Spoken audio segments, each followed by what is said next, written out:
irmãos, como vocês sabem, a gente hoje começa uma série de mensagens pela manhã e outra série de mensagens à noite. Pela manhã estaremos estudando, meditando, aprendendo a respeito do que Paulo escreveu aos Colossenses, e à noite estaremos aprendendo a partir da carta que Tiago, irmão do Senhor Jesus, escreveu. E como temos feito de costume, a gente vai disponibilizar os sermões para vocês meditarem. E eu gostaria de começar o sermão de hoje de manhã, a mensagem de hoje de manhã, falando um pouco de uma experiência que eu tive na minha adolescência. Isso porque eu lembro que aos 12 anos eu me converti, mas foi por volta dos 15 que eu me senti mais atento à realidade missionária e um coração mais impulsionado a tornar Jesus Cristo conhecido. Eu me recordo que a juventude da época participava de projetos missionários, viajava cerca de 21 dias pelo sertão do Nordeste para evangelizar, para apoiar igrejas que estavam com dificuldades, e eram momentos muito preciosos. E dentre esses jovens que iam para essas viagens, era muito comum a conversa entre eles haver a seguinte pergunta: o que é que Deus tem para você? Você vai ser o quê? E eu me lembro que a essa altura eu queria ser jogador de futebol, São José. E até, de acordo com alguns, levava um jeitinho. E aí fiz teste lá no Flamengo, quando fui lá na Paraíba, não deu muito certo. Mas acabou que eu fazia parte de um time lá bom, de João Pessoa, e era essa a expectativa do meu coração. E aí eu, no fundo do meu desejo íntimo, eu queria seguir carreira mesmo, mas fui pressionado e acabei meio que inclinado pelo meu pai a deixar e perseguir outro rumo, e graças a Deus por isso. Mas o fato é que era muito comum entre os jovens, os adolescentes, principalmente esses mais engajados na obra, essa pergunta aí, e inicialmente me constrangeu bastante: o que é que Deus quer que você seja? E eu não sabia. E eu perguntava: como é que eu descubro isso?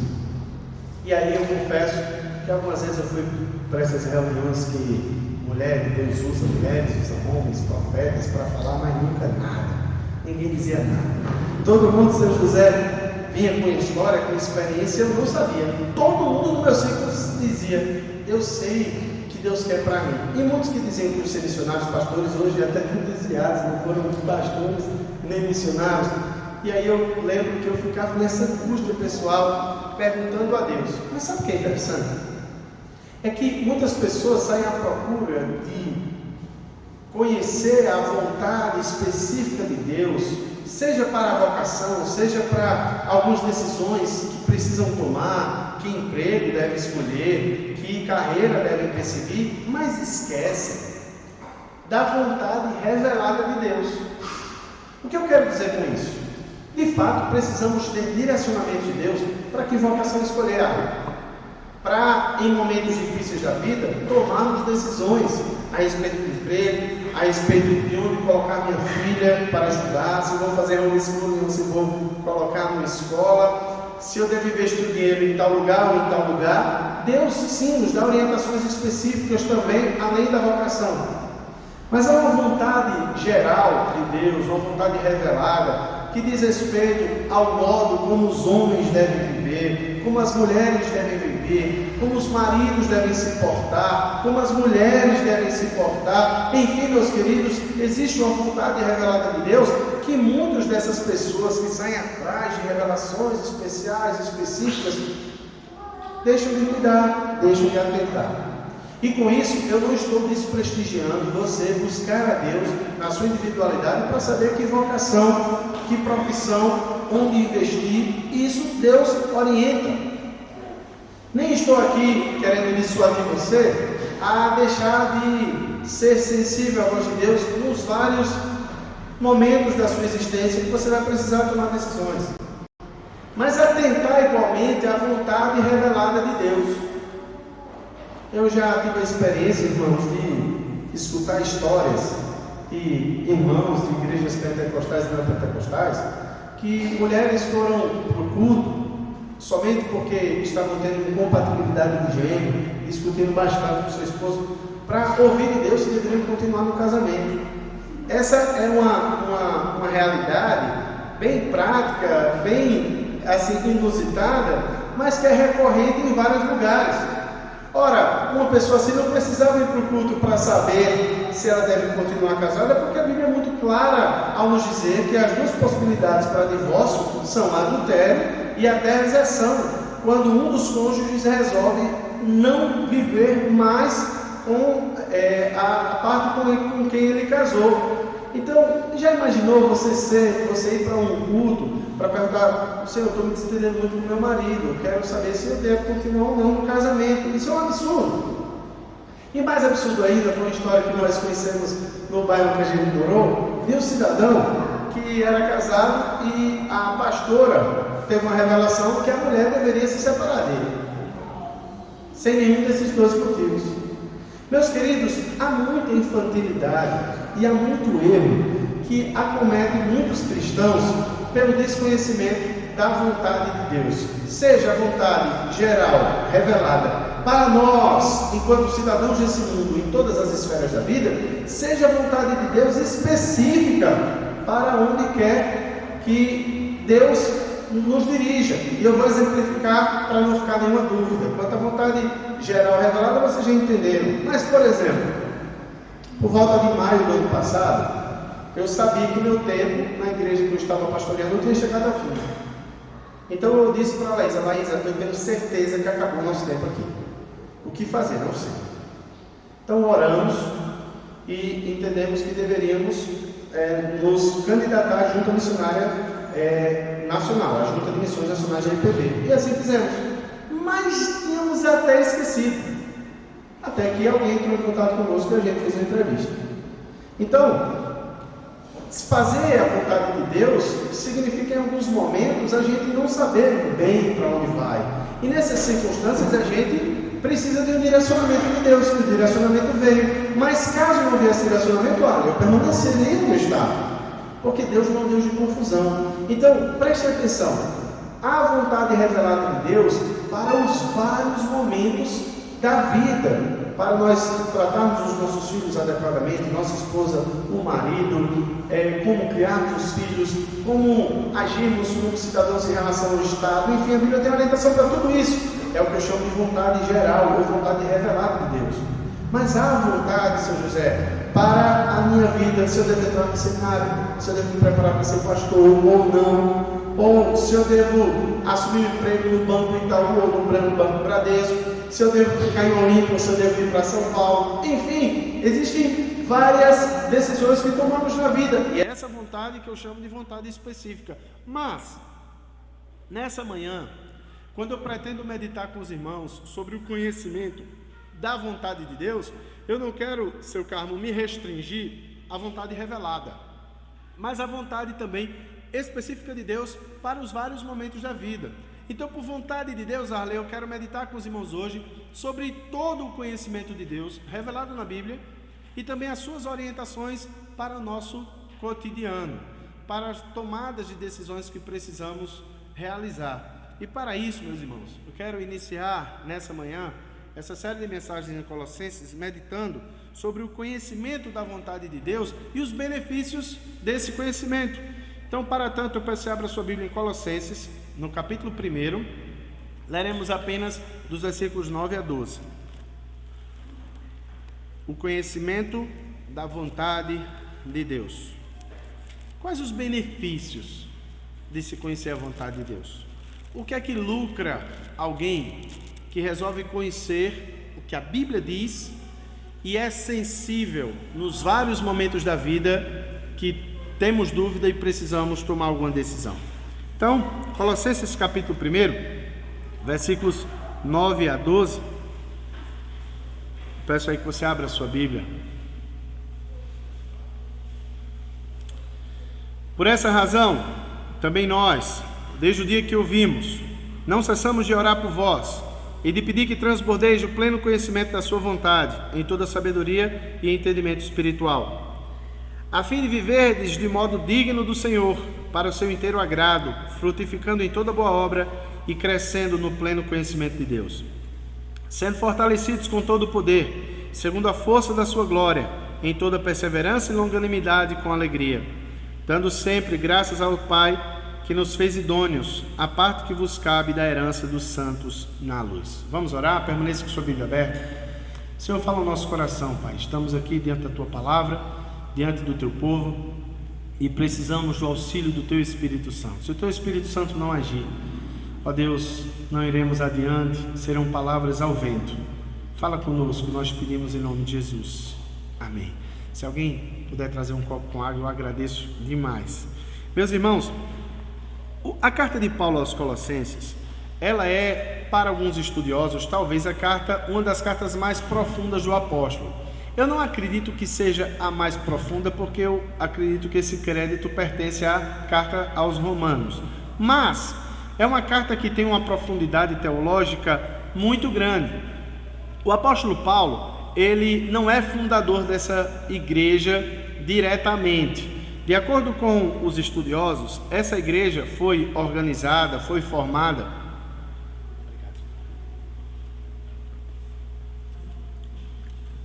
Essa igreja foi provavelmente formada numa passagem que Paulo teve pela igreja de Éfeso, e conforme está registrado em Atos, no capítulo 19, verso 10, e aí algumas pessoas se converteram, dentre os quais Epáfras, que você vai ver a referência ao nome dele já já, e esse Epáfras então foi um instrumento de Deus a fim de que essa igreja se consolidasse. E Paulo é informado por Epáfras, quando ele está numa prisão domiciliar em Roma, a respeito da condição vivida pela igreja de Colossos. Paulo está preso quando escreve essa carta, e ele escreve Colossenses juntamente com Filipenses, juntamente com Efésios e Filemon. Então Epáfras vai aonde o apóstolo Paulo está e informa a Paulo a condição que vivia a igreja. E qual era a condição que vivia a igreja de Colossos? Entraram lá, irmãos, falsos mestres, e eles introduziram na igreja uma heresia que ficou conhecida como a heresia de Colossos. Para você ter ideia, é a heresia de Colossos, seu José, porque não apareceu uma heresia igual a essa em nenhum lugar, por isso heresia de Colossos. E essa heresia misturava elementos do judaísmo, do legalismo dos judaizantes, que diziam que era necessário observar toda a lei e os rituais judaicos para ser salvo, a circuncisão e os dias para ser salvo, não bastava a fé em Cristo. Essa visão, ou essa heresia, conhecida como a heresia de Colossos, também reunia elementos do pensamento grego, da filosofia grega, que dizia que a matéria era má. Não quero falar difícil, mas se você lembrar da filosofia de Platão, vai recordar que ele entendia que existia o mundo das ideias e o mundo das coisas, e o mundo ideal ou perfeito era um mundo imaterial, era um mundo que estava num outro plano. Ideias neoplatônicas estavam influenciando também lá. Então, na medida que havia a crença de que a matéria era má, consequentemente Jesus não encarnou. Jesus não se fez homem, ele só tem a aparência dela. Então olha que heresia perniciosa. O verbo não encarnou, Jesus não habitou em carne humana, ele só tem a aparência, era como se fosse um anjo. Olha que heresia absurda. Para completar, ainda tinham também influências das religiões pagãs, porque eles acreditavam que existiam demônios que controlavam as forças da natureza e que era necessário também aplacar a ira desses demônios e agradar e venerar os anjos. Imagina só que absurdo. Meus queridos, essas crenças atacavam diretamente a supremacia e a suficiência de Cristo. Inclusive, se você prestou atenção no cartaz que fizemos, o assunto é Colossenses, a supremacia de Cristo. Esse é o grande assunto. Contudo, eu quero aqui destacar para vocês, eu quero lhes lembrar que nessa primeira parte da carta, no capítulo 1, o apóstolo Paulo está falando da realidade específica dos crentes e da fé dos crentes de Colossos, que era uma fé conhecida das regiões que circundavam essa igreja. Então preste atenção que no primeiro versículo, no versículo 2, o texto diz: Paulo, apóstolo de Cristo Jesus, pela vontade de Deus, ao irmão Timóteo, aos santos e fiéis irmãos em Cristo que se encontram em Colossos. Verso 3: damos sempre graças ao Deus Pai por nosso Senhor Jesus Cristo, quando oramos por vós, desde que ouvimos a vossa fé em Cristo. Ou seja, era uma fé que era reconhecida. Essa igreja estava fortalecida no sentido de que era uma igreja firme na fé, porém, Epáfras tinha dito que tinham falsos mestres lá. Assim sendo, o apóstolo Paulo, a partir do verso 9 a 12, faz uma oração por esses colossenses e faz questão de que eles conheçam porque Paulo orava. E sabe pelo que Paulo orava? Para que essa igreja crescesse no conhecimento da vontade de Deus. Observe o verso 9: por essa razão, também nós, desde o dia em que o ouvimos, não cessamos de orar por vós e de pedir que transbordeis do pleno conhecimento da sua vontade. Hoje temos visitantes aqui. E por que é importante, meus queridos visitantes, a gente conhecer a vontade de Deus? Quais são os benefícios daquela pessoa, daquele homem, daquela mulher ou daquela igreja que procura conhecer a vontade de Deus individualmente falando?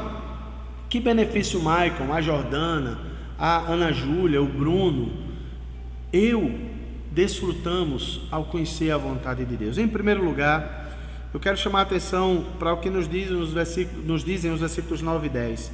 O conhecimento da vontade de Deus produz piedade. Repita comigo: o conhecimento da vontade de Deus produz piedade. Veja o que nos diz o verso 10. Vou ler o 9 e o 10. Por essa razão, desde o dia que ouvimos, não cessamos de orar por vós e de pedir que transbordeis do pleno conhecimento da sua vontade, em toda sabedoria e entendimento espiritual. Verso 10.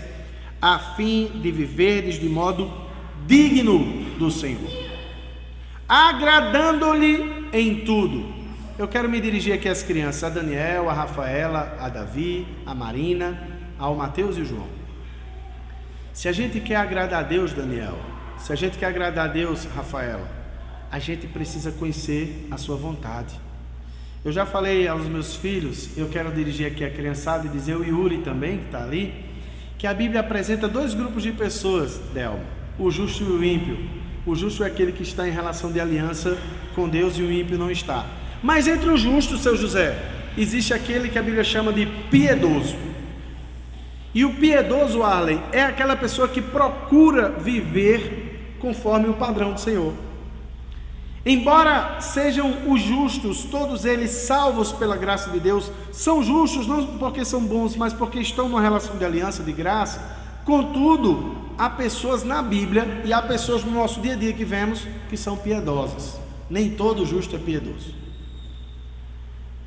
Eu lembro a vocês de Noé, Abraão, Daniel, Jó, homens que a Bíblia faz questão de diferenciar. Há mulheres e servos de Deus, homens e mulheres, que resolveram viver de maneira agradável a Deus. O conhecimento da vontade de Deus produz piedade. Escrevendo aos Efésios, você não precisa abrir, mas caso queira, Efésios 5, do 15 ao 17, Paulo diz: portanto, vede prudentemente como andais, não como necios e sim como sábios, remindo o tempo, porque os dias são maus. Por essa razão, não vos torneis insensatos, mas procurai compreender qual a vontade do Senhor. Paulo quem está dizendo, procurai conhecer qual a vontade do Senhor. Na segunda carta de Pedro, irmãos, mais uma vez, observamos essa relação de conhecimento da vontade de Deus e piedade. Na segunda carta de Pedro, no capítulo 1, versículos 3 a 7, Pedro diz: visto pelo seu divino poder, que ele nos tem sido doadas todas as coisas que nos conduzem à vida e à piedade, pelo conhecimento completo daquele que nos chamou para a sua própria glória e virtude. Ou seja, Pedro está vinculando o conhecimento da vontade revelada de Deus à piedade. Foi o que o salmista Davi, eu me recordo agora, nos disse, o salmista Davi não, o salmista no Salmo 119, agora não me recordo se foi Davi, no verso 11 diz: guardo a tua palavra no meu coração para não pecar contra ti. Meus irmãos, acerca disso, João Calvino disse: se alguém é desejoso simplesmente de conhecer aquelas coisas que aprove a Deus revelar, esse homem sabe acuradamente o que é ser sábio. A única sabedoria que é recomendada por Paulo está compreendida na vontade de Deus. Você quer ser uma pessoa sábia aos olhos de Deus? Você precisa conhecer sua vontade. A Bíblia diferencia inteligência de sabedoria. Você pode ter inteligência para fazer negócio. Ô irmãos, tem gente que é inteligente, eu não estou dizendo aqui malicioso, mas é inteligente para ganhar dinheiro, para fazer coisa nova. Irmãos, eu fico pensando em casa, meu Deus, por que eu não tive uma ideia de criar um WhatsApp? Porque, meu Deus, eu queria, uma vez, irmãos, eu estava sem sono, aí eu comecei a querer, meu Deus, me dá uma ideia que revolucione também o mundo, sei lá, alguma coisa, mas Deus não deu. Deus dá alguns. Imagina só, um computador na década de 60 era do tamanho de uma casa. Alguém teve uma ideia de diminuir, de tornar o computador acessível. Bill Gates, no final da década de 90, disse que o mundo caminharia para uma era digital em que as pessoas teriam tudo no computador na sua mão. E aí vieram, irmãos, os smartphones 10 anos depois, nos Estados Unidos antes. Mas deixa eu dizer uma coisa para você. Essa inteligência, a Bíblia discrimina como sendo dada por Deus, mas a sabedoria é inteligência espiritual. É sobre isso que vamos pregar de noite. Sabedoria tem a ver com a capacidade de Tainara, que nos visita, diante de momentos difíceis da vida, no relacionamento, nas dificuldades, ela ter a percepção de Deus para a tomada de decisões. Nem todo mundo inteligente para negócio é sábio. Nem todo mundo que é bom em matemática, física, química, política, economia tem inteligência espiritual ou sabedoria. E aqui o texto está nos falando, preste mais uma vez a atenção. O apóstolo Paulo, falando aos Colossenses, ele é muito claro: para que transbordeis do pleno conhecimento da sua vontade, em toda sabedoria e entendimento espiritual, a fim de viverdes de modo digno do Senhor, para o seu inteiro agrado. Meus irmãos, foi Jesus quem disse: errais, não conhecendo as Escrituras, nem o poder de Deus.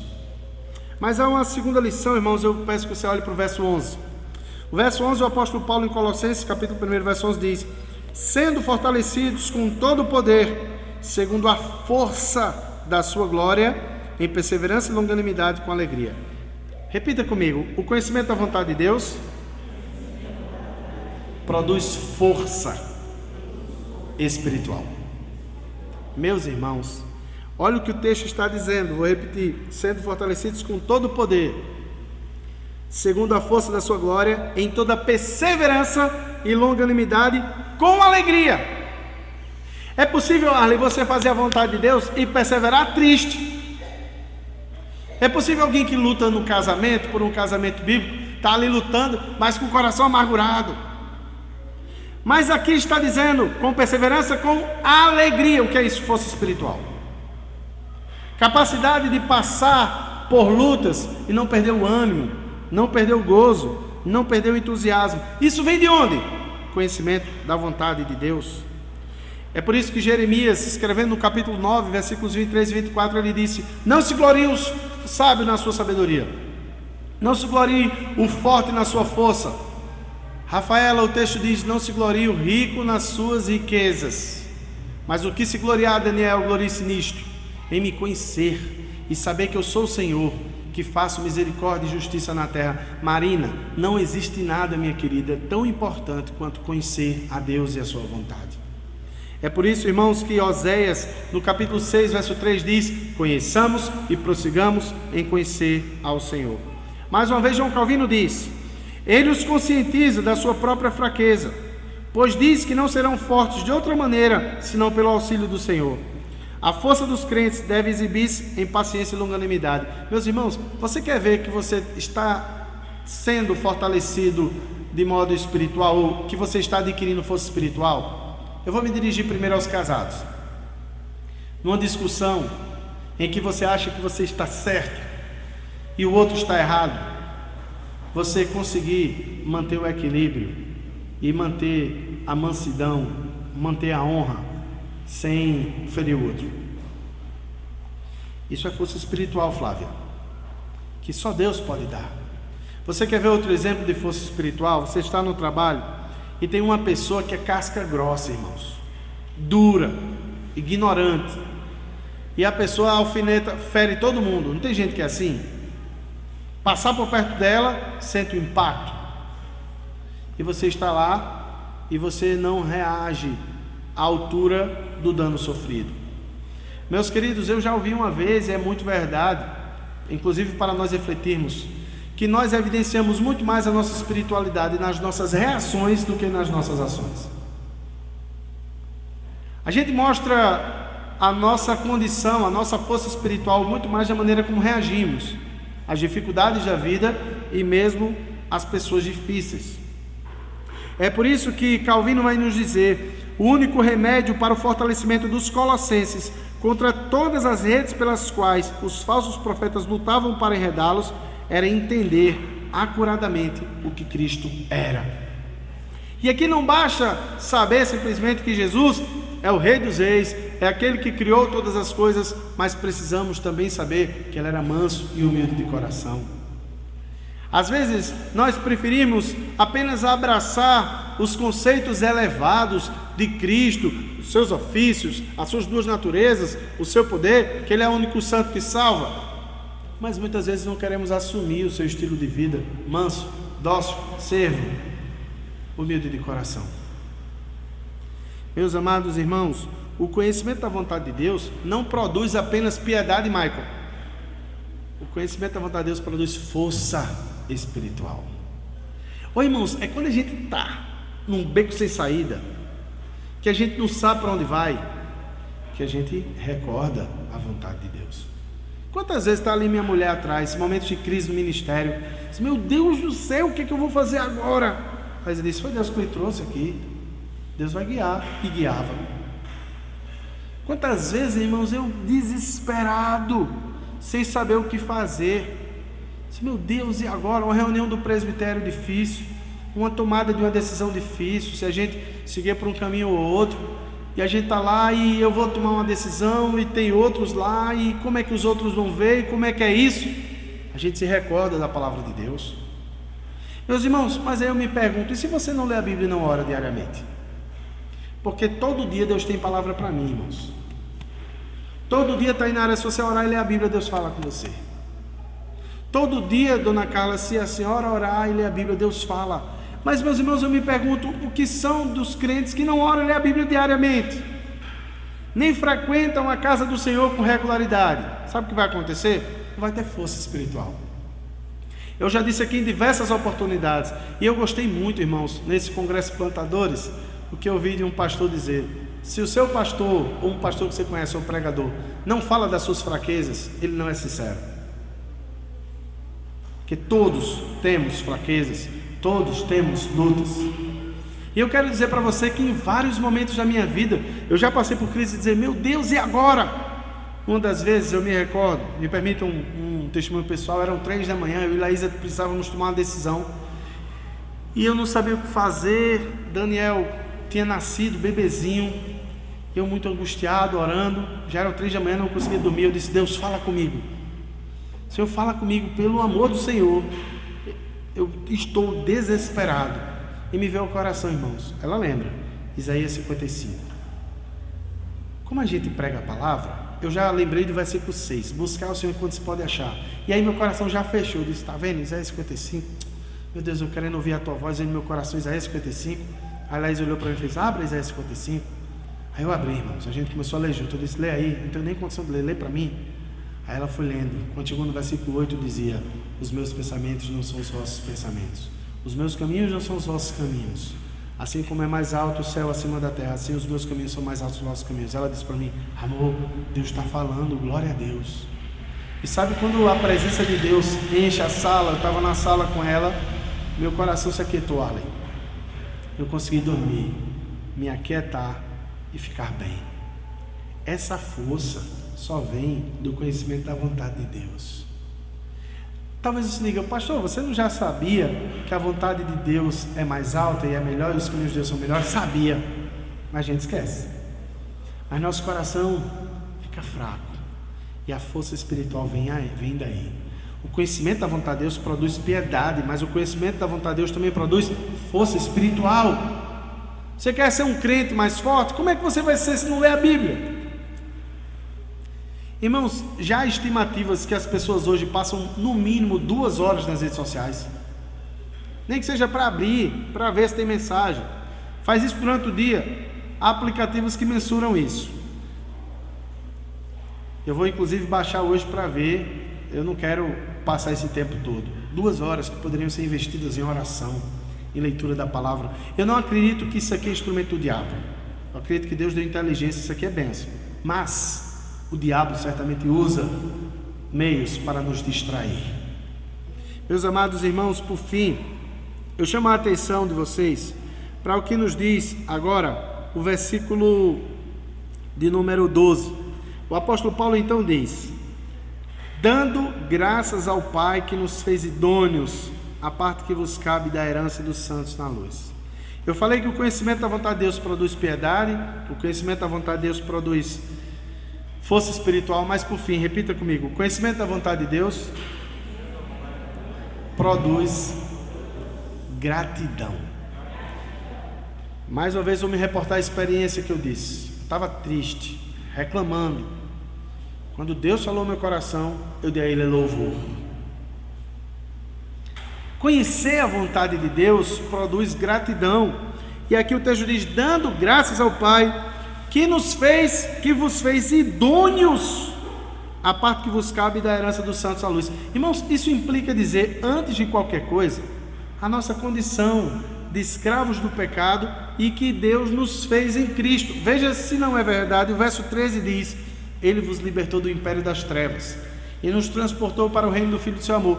Vou falar sobre isso semana que vem. Mas Paulo está se reportando à condição espiritual anterior que viviam os colossenses. E tem coisa, irmãos, que traga mais à nossa memória alegria do que lembrarmos de quem nós éramos e do que Deus fez em nós através de Cristo. Eu era escravo do pecado, filho da ira, caminhava para a perdição. A graça de Deus me alcançou, irmãos. Mas além disso, conhecer a vontade de Deus traz gratidão. Paulo e Silas apanharam, irmãos, bastante. Em Atos 16, 25 diz que à meia-noite eles louvavam o Senhor. Por que louvavam? Porque eles sabiam que era um privilégio, que eles tinham a companhia de Jesus, eles conheciam as promessas de Deus, mas conheciam porque tinham acesso às Escrituras. Em Tessalonicenses, irmãos, 4, versículo 18, o texto sagrado nos diz as seguintes palavras. 1 Tessalonicenses 5,18: em tudo dai graças, porque esta é a vontade de Deus. Ou seja, quando a gente conhece a vontade revelada de Deus, ocorre gratidão em nosso coração. Calvino pergunta: por qual bondade Paulo rende graças? Por ele haver feito a ele e aos outros participantes idôneos da herança dos santos. A adoção depende de uma eleição imerecida. O que o apóstolo Paulo está dizendo aqui é que quando a gente se lembra, irmãos, da nossa condição, a gente vai conhecendo a Bíblia, conhecendo a vontade revelada de Deus, a gente começa a dizer: Deus, bendito seja o teu nome, o Senhor abriu meus olhos, me fez ver essa realidade tão maravilhosa da minha salvação. Eu estava perdido, o Senhor me alcançou. É quando também, irmãos, eu começo a agradecer os caminhos que Deus me levou. Quantas vezes eu já pedi a Deus e você também coisas que nos fariam mal, e Deus nos livrou. Tem um livro muito pertinente que diz: obrigado, Senhor, por não responderes as minhas orações. Quantas orações você fez que Deus não atendeu e hoje você dá graças? Eu tenho várias. Eu jamais imaginaria estar em Olímpia, mas eu louvo tanto a Deus por estar aqui, irmãos, porque Deus nos surpreende. O conhecimento da vontade de Deus traz gratidão ao nosso coração. Olha que bênção! É por isso que não há para os nossos visitantes caminho melhor do que você criar um filho na lei do Senhor, conhecendo a palavra de Deus. É por isso, Mateus e João, que o papai e a mamãe trazem vocês para vir à casa de Deus aprender a Bíblia. Vocês não têm como ser felizes, vocês não têm como ser plenos, satisfeitos, Marina, sem o conhecimento de Deus, Daniel. O conhecimento da vontade de Deus é o que existe mais importante do que matemática, mais importante do que português, mais importante do que inglês, espanhol, mais importante do que tudo, é isso. Lembra aos pais que seus filhos um dia estarão diante de Deus no julgamento final. E é por isso, Flávia, que esse conhecimento é tão importante. A conclusão que eu chego, irmãos, diante da verdade de que o conhecimento da vontade de Deus nos traz ou produz piedade, força espiritual e gratidão, é que uma igreja que faz a diferença como a de Colossos é aquela que está familiarizada com a vontade revelada de Deus e procura cumpri-la em todas as áreas. Igualmente é verdadeiro que um crente que faz a diferença é aquele que o Senhor faz aquilo que o Senhor quer que ele faça, não apenas em relação à sua vocação e a momentos específicos, mas em todas as áreas da vida. Certamente, irmãos, seu Carmo, seu José, Bruno, Stephanie, pode ser que lá na frente apareça uma oportunidade de ir para um emprego ou ter uma oportunidade de emprego muito melhor. Você vai precisar da direção de Deus. Certamente você vai precisar saber, Stephanie, qual a vontade do Senhor. Mas, enquanto isso não acontece, há uma vontade de Deus para você ser uma mulher bíblica, para você ser uma serva de Deus bíblica, para Maicon ser um homem bíblico. Igualmente pode aparecer uma oportunidade de emprego excepcional, mas enquanto isso não vem, ou talvez a possibilidade até de sair da cidade, você e eu devemos conhecer a vontade revelada de Deus para todos nós. Meus queridos, o que eu quero sugerir como atitude diante dessa palavra é que nós procuremos cada vez mais nos esmerar por conhecer o que a Bíblia diz que devemos ser e fazer. Não apenas adquirirmos um conhecimento intelectual, especulativo e não prático, mas que nós como igreja procuremos absorver o que a palavra de Deus nos manda em todas as áreas da vida e assim assumirmos um compromisso mais fiel com o Senhor. Amanhã, na segunda-feira, hoje ainda, peça perdão a Deus se você tem sido negligente com a leitura da Bíblia, com a oração. Irmãos, temos tido oração aqui de segunda a sexta, das 6 às 6h50. Tantas pessoas poderiam estar com a gente. Vocês nunca vão me ver cobrando ninguém, porque é um privilégio estar aqui. E quem vem sabe que é uma bênção. Na quarta-feira, irmãos, que já voltamos essa quarta presencialmente, é uma bênção estar aqui orando, estudando a palavra. Nós teremos outros eventos, nós fazemos isso porque entendemos. Quanto mais juntos, quanto mais estudamos a palavra, quanto mais ouvimos pregações e mensagens, mais fortalecidos sairemos. Hoje à noite vai ter outra série de mensagens, você pode vir de manhã e de noite. A igreja cabe, graças a Deus. Mas eu quero lhe dizer que é seu dever como cristão procurar conhecer a vontade de Deus.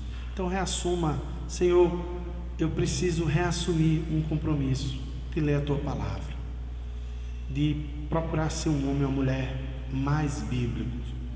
E sem dúvida você vai precisar de respostas de Deus para a tomada de decisões. Busque também, mas procure conhecer e ser sensível ao que a Bíblia diz para todas as áreas da sua vida, essas orientações que já estão reveladas. E procure sempre depender do Espírito Santo para discernir o que Ele quer que você faça.